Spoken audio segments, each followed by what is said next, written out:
We talked about the current events that are happening in Israel, Shavuot, the holiday, and God's revelation, and how it all kind of connects to us. I think we have to bring it down now just to a very personal level. And the story of our journey through the desert to Sinai, from Sinai to the promised land, that's really the story of all of our lives. And, I've said, well, I'm in this situation right now, and at least I can try to be a light.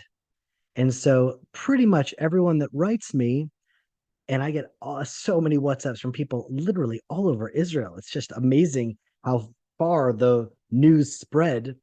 And what I respond to them is saying in Hebrew, even when it is miva'es, even when it sucks, even when it hurts, everything is for the good.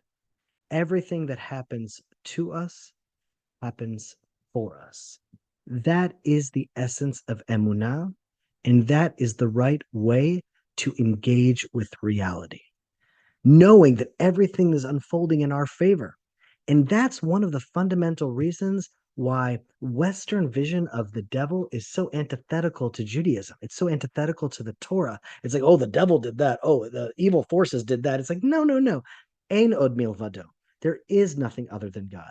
Everything is happening through him. The challenges, the strong times, the weak times, the good times, the bad times, everything is from him. And it's not that many people, let's say they don't even necessarily believe in the devil as an independent force. Many people don't believe in anything. And so then what do you have? Then you have Amalek.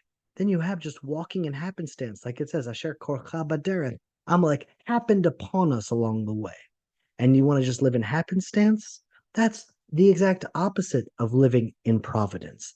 And so emunah is knowing and living a life of providence and not a life of happenstance and not a life against some external force other than God. Rather, it's aligning ourselves with God's will, and that everything happens from him, and everything happens for a reason. And I've been looking for, how does this situation, how is it meant for me? How is it meant for me to grow into something better? And someone sent me a WhatsApp as a response and said, this has really been an avoda for me. It's really been hard work for me spiritually. I've been dealing with rheumatoid arthritis, and it's definitely not easy. And Rabbi Akiva says, Le'olam ragil le'emor kol de'aved rachman letav aved.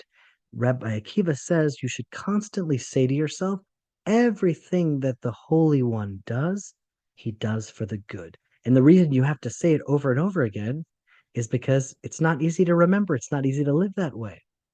And so my answer to his answer to me was, yeah, but it's the right way to live.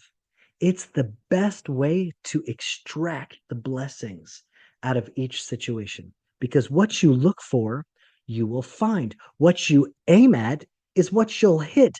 And when you feel like there's nothing to live for and nothing more to expect from life, Viktor Frankl says the realization people need to arrive at is that life is expecting something from them. And so, how do I show up to this circumstance and perform my mission at the highest level possible? But really, in order to understand that question and know the answer, you really have to know the answer. I mean, to really internalize the answer. What is my mission in life? Is it to make money? Is it to be happy? Why am I here?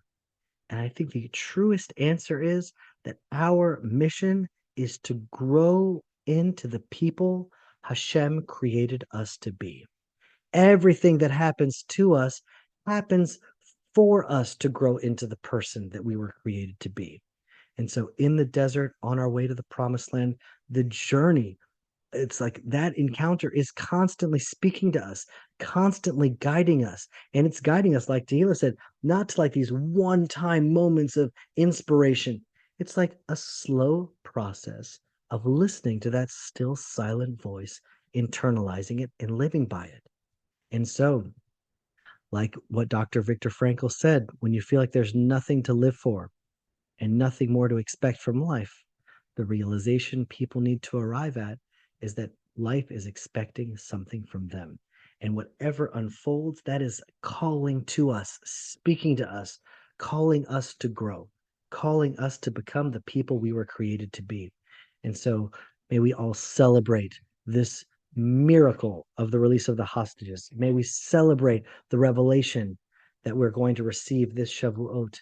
And may all of us enjoy our journey, ups and downs. Either it's miserable, it's hard, it's challenging.